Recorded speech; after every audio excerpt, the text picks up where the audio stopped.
Welcome to Comptroller's Corner. I'm your host, Pat Curry, joined as always by Buffalo Comptroller Mark Schroeder. Our top story today, a significant source of revenue in the city budget has hit a major roadblock. The adopted budget relies on $2 million this year and $5 million in subsequent years from a proposal to levy a tax on tickets purchased at certain publicly owned venues, including Coca-Cola Field, KeyBank Center, Canal Side, Shays Performing Arts Center, and Kleinhans Music Hall. Well, the operators of the venues have come out in opposition to this ticket tax, saying it's illegal and it's in violation of the leases they have with the city. Now, Mark, when this was first proposed back in May, you were very skeptical about this. You said it's putting the cart before the horse. We can't rely on this money when all the homework that the city would have to do hasn't been done yet. And it seems like your prediction is coming true. The city obviously did not do their homework, as we find out that these groups that supposedly have to charge this tax are in opposition, and they've hired a legal team, and they submitted a letter with the council with some very compelling arguments saying that, hey, not only is this tax illegal, but it also violates the agreements that the city have for these venues. Right. So this is a very dangerous time. In that the city needs to have discipline. The mayor, the administration, the common council, they need to have discipline. So when I looked on the revenue side, $2 million is something that I was concerned about in terms of the so-called entertainment tax. Because you're right, Patrick, they didn't really do the due diligence. They didn't communicate properly. They didn't put together a meeting of all of the different entities to figure out how to do this. They didn't do any of that.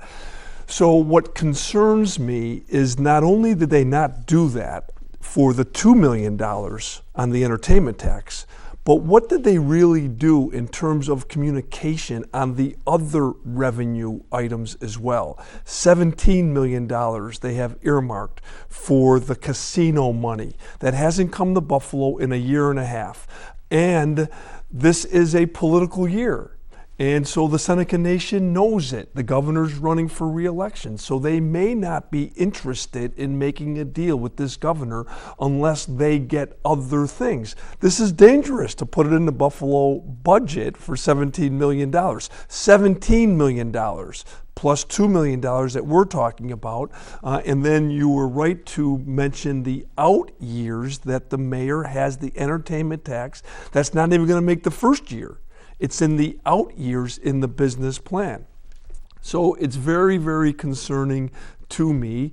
It appears that, the Common Council went along with this in the beginning when they passed the budget. It's in the budget. The mayor put it in the budget. The council had an opportunity to scrutinize it. They did not. But now they had another chance, and the council president called the timeout and said, we got a problem here.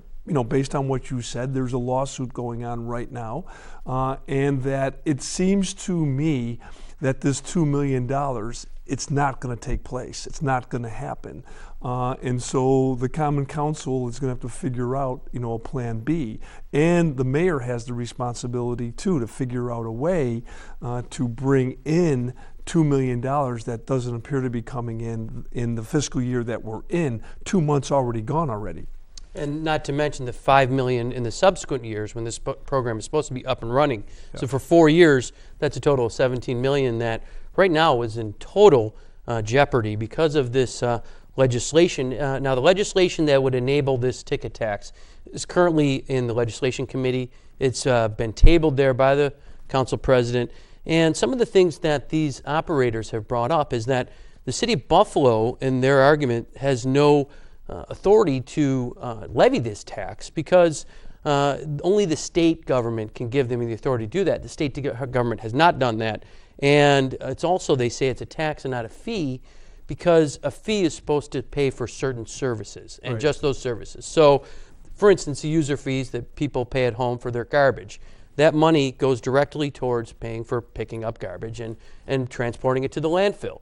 Now, this wouldn't be a fee, as the argument of the operators, is because these are general services that the city's providing to these venues, police protection and emergency response. Yeah. And in fact, they mentioned that the amount of money raised by this fee would far exceed the cost of actually providing those services. Yeah, and then there's other complications that for whatever reason, the administration and the Common Council, they don't seem to understand the attention to detail that's needed. You know, the one thing that we looked at, so when I first learned about this, I was skeptical about it only because I knew there was no communication. But then as I further looked at it and then became aware you know, that there are lawyers in town hired, you know, by the different entities who are opposed to this entertainment tax.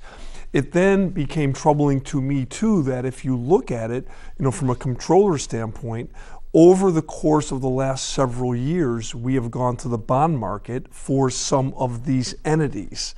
And so now it becomes complicated because of what the city has suggested here, and I'm certain that the lawyers who are representing the entities are probably aware that there are a lot of different complications here, and not only would it be illegal, but it doesn't appear to be something that could be done easily either. Now, you mentioned the bond proceeds. So the city, for instance, has invested money in the new seats at Bison's Field, at the Coca-Cola Field. Now, that was done on a non-taxable basis. They were tax exempt because of the way that the bond is structured. But if the city were to get revenue from that investment, revenue from that venue, that could totally jeopardize the tax exempt status of the city's, not only their outstanding bonds that we have, which we would have to defease or refinance, but also any future improvements that we make to these entities would also, if this revenue was coming in from the city, would also be subject to tax, and that would be a major hit on the city's capital budget, and we'll be spending money on taxes when, you know, we really shouldn't be, and we haven't been on these venues. But this would change everything on that. So I'm very concerned, and I've stated this publicly. I'm very concerned about the mayor's budget, which was passed, you know, pretty much unanimously, I think 8-1 vote by the Buffalo Common Council. I'm concerned about it because, you know, we're talking about the, you know, $2 million that's related to this year's budget. But if you look at my budget response closely, I've identified a number of things that we're concerned about that adds to about $33 million. But then if you leave the revenue column and go to the budget side, on the budget side, the mayor and the council have agreed in their budget that they're only going to spend $16 million in overtime for all departments, every department within the city of Buffalo. Whereas in the past years, they've spent an average of about $28.6 million, almost double what they've suggested in this year. So I'm very concerned about that also. And in the people of Buffalo, and I believe they understand this, over the last several years, the mayor and the administration, they have used the golden reserve pot. That reserve pot is now depleted to zero. And so therefore, there's no room for error on a budget like this. And so when there are blatant attempts just to put a budget in and to say we're going to have $2 million come in on the entertainment tax, they just did that just to finish the budget process. And it's very, very concerning to me. And I think, you know, and I will give the mayor credit. It's very difficult to become the mayor 4 separate times. It's only been done one other time. And so I give him credit for that. And I know the mayor is smart. The mayor knows. He has to know, Patrick. He has to know. He's got a problem on this revenue side, and he's got a problem on the budget side. And so I am hopeful that the mayor has identified another revenue source to come in and save the day for this year. And he's going to need probably around $35 to $40 million to be able to save the day this year. And there's only 10 months left. And so I will give him credit that he probably has a plan. I'm not aware of it. He hasn't shared it with me, but I hope it's successful. Now, you were skeptical of this idea when it came out, and one of the things they said is we're going to start a work group with all these entities, everyone involved, and figure out how to do this. Apparently that didn't happen because all the venues started their own work group and they hired attorneys to oppose this. But this is another example of things not being well thought out. And there was a quote in the paper recently, in the newspaper, about a totally different subject. But the mayor's spokesman said this, and I quote, the administration is, quote, open to the idea, but there has never been any type of plan to deal with all the questions that would be normal for a project this size. Now, he was talking about a golf course, but you wish that they took that same approach when they proposed things, that they held themselves to the same standard instead of, we're talking about millions of dollars, that they would actually try to answer those questions before they included it, as opposed to doing it flying by the seat of their pants and then running into a roadblock like this. Yeah, and so the one thing I also want to be clear to the citizens of Buffalo is that this mayor has done this before in terms of offering a budget that's really not real at all.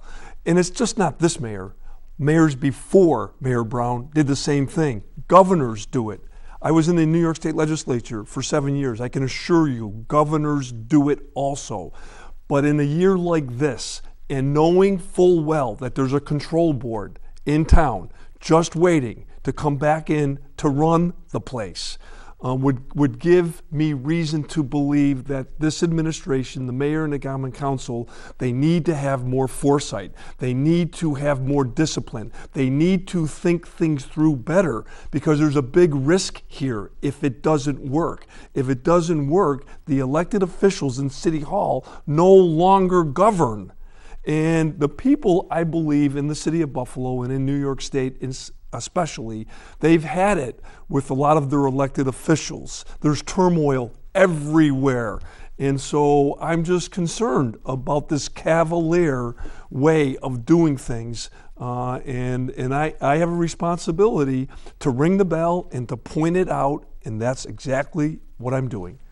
Now, these ticket tax proposals would include fees up to $350 for some purchasing events at these venues. Now, there's been a lot of questions about that money, and also, the competitiveness of some of these groups. Now, Shays Theater, for instance, is in the middle of a theater district with several theaters surrounding that. Now, if they're forced to charge $350 extra just to subsidize the city's failing budget, that can hurt them competitively. The same thing, with Canal Side. There's plenty of music concert venues around the city that won't be subject to that tax. So it's almost discriminatory about the way the city went about this, and the revenue that's supposedly going to get raised seems a bit in excess of what it's deserving here. Patrick, this was very misguided, and let's just say that there wasn't or isn't a lawsuit going on. Let's just say there isn't, okay?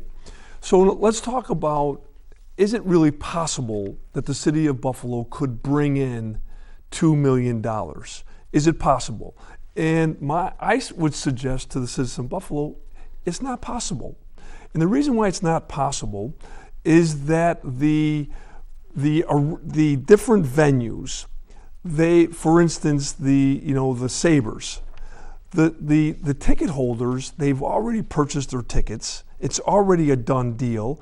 The concert that sold out in September for Elton John, it's done. All of the different venues already have season ticket holders already signed up. So really, even if this was to work, and we're in the second month of this fiscal year, even if it was to work, how much would come in? Right. You mentioned the season. Most season ticket holders for the Sabres have already purchased those tickets. That's 41 tickets apiece. It's done. Those tickets have been purchased. The Bison seasons is pretty much over at this point. Canal Side is over. My parents used to go to the Philharmonic, and they would purchase their tickets early on. By now, it would be a done deal, right? And so I'm just so concerned about this that every step of the way, nobody really thought it through. The mayor, there are people who work there are commissioners and different people who work for the mayor. It seems to me they have a responsibility to go to the mayor and say, Mayor, okay, maybe the idea has merit. Maybe there are people from all across Western New York who use these venues, and it costs us a lot of money to provide public safety. Okay, that's fine. It's a good concept, but you have to really be able to plan it through. You have to communicate. You have to figure out, is it real? Can you do it? And this thing was just a total waste of time, and it's a waste of time, quite frankly, to even talk about it anymore.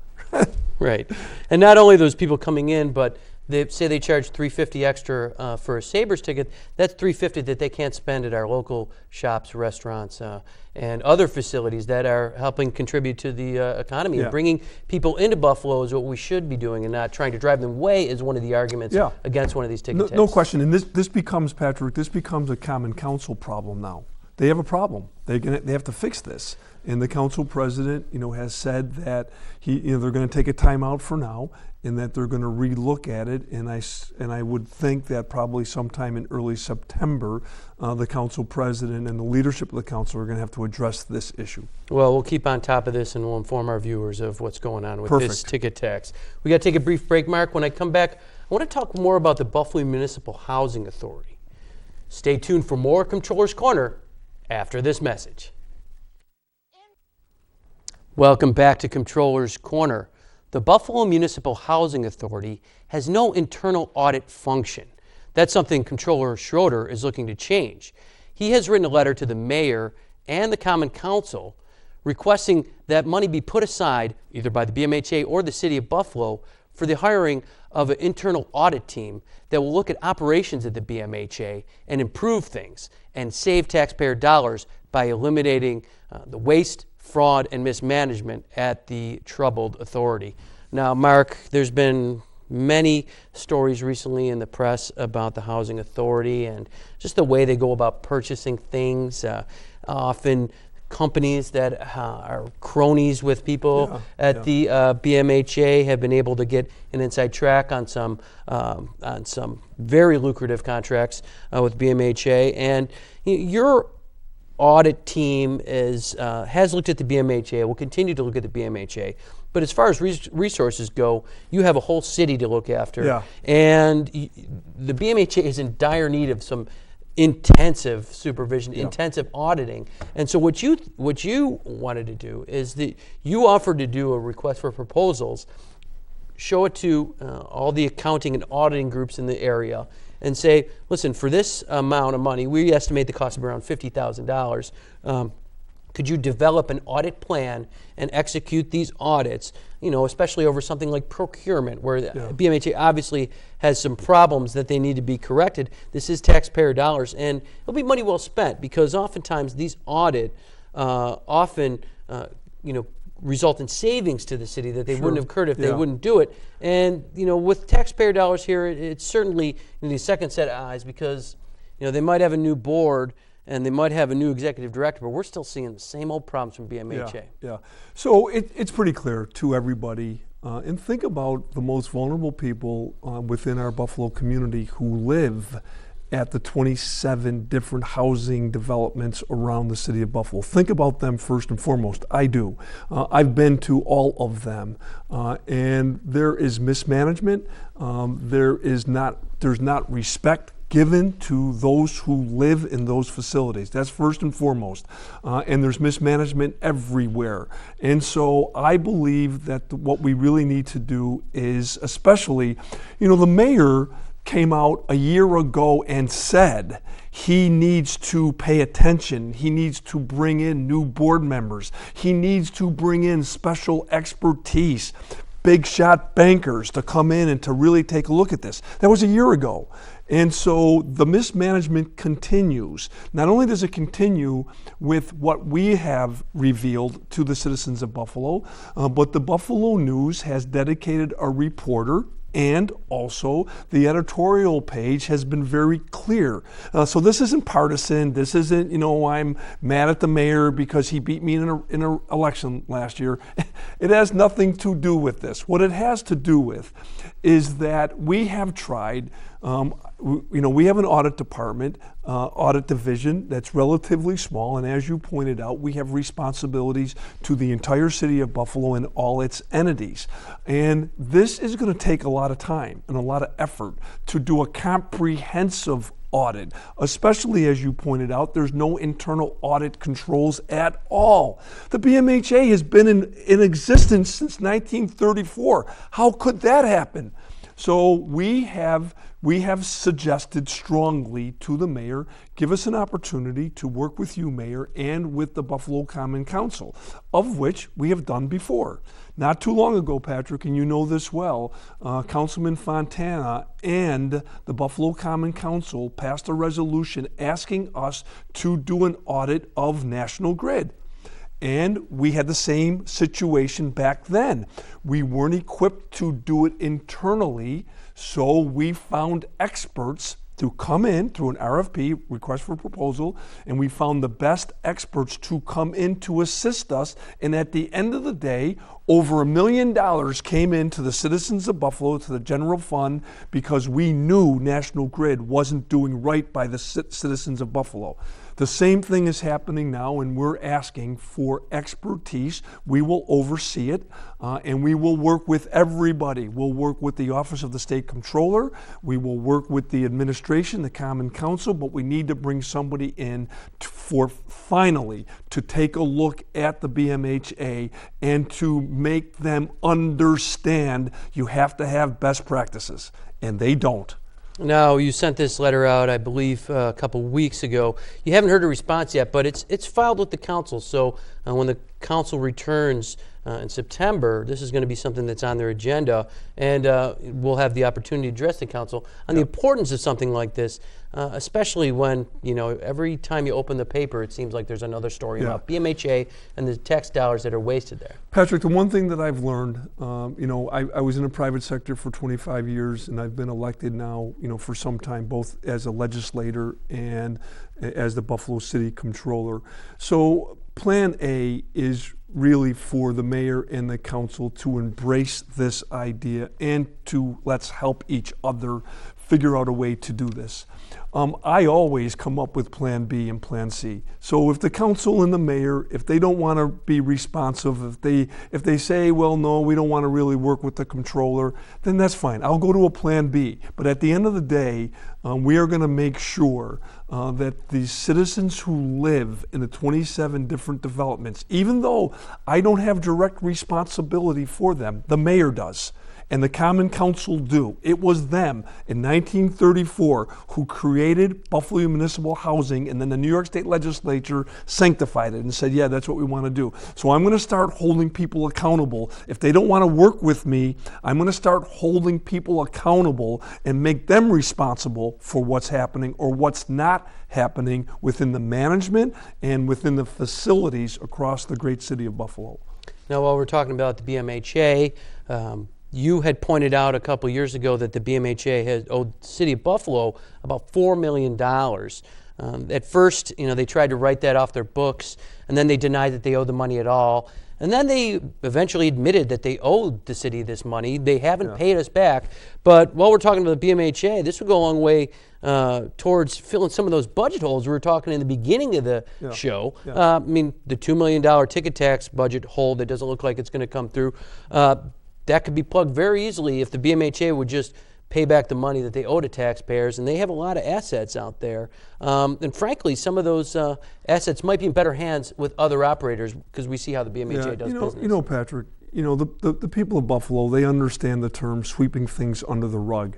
And really, this is what the mayor's doing, and this is what the council president and the council members are doing. They know full well that the BMHA acted illegally. They were wrong. They do not have the authority to waive the $4 million. The only authority is the Buffalo Common Council. And the Buffalo Common Council now is complicit. They are complicit, and they are in the same boat as far as I'm concerned with the BMHA. They can do something about this. They can write it off. write it off. But don't say you're going to do something. You're going to look into it, and they've done absolutely nothing, for the last year or two. So I'm done. I'm done with that $4 million that we're owed, because I know that I don't have a partner with the mayor and the common council.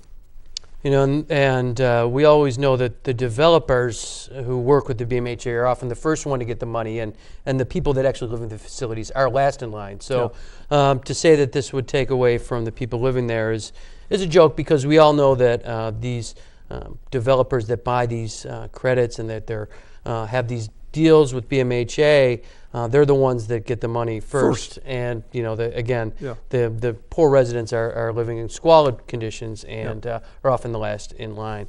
So Mark, we only have a couple minutes left. It's been a busy summer. What have you been up to recently? So last week, Patrick, I was actually in New York City for some business and also for some fun with our granddaughter. But I went to the Bond Buyer. The Bond Buyer has been a magazine, and also they do a podcast for the bond holders, community financial institutes for the last 100 years. And I was there, and it overlooks the Statue of Liberty. It's beautiful, right in the Wall Street area, and it was an opportunity for me to talk about what's happening here in the city of Buffalo, and so that was enjoyable, and that's something that I do almost every single year.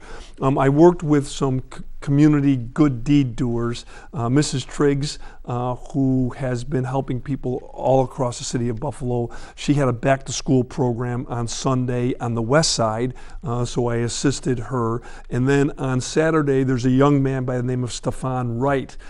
He graduated from the Buffalo Public Schools a few years ago. He had a back-to-school giveaway program for the young children in the Bailey area of the University District.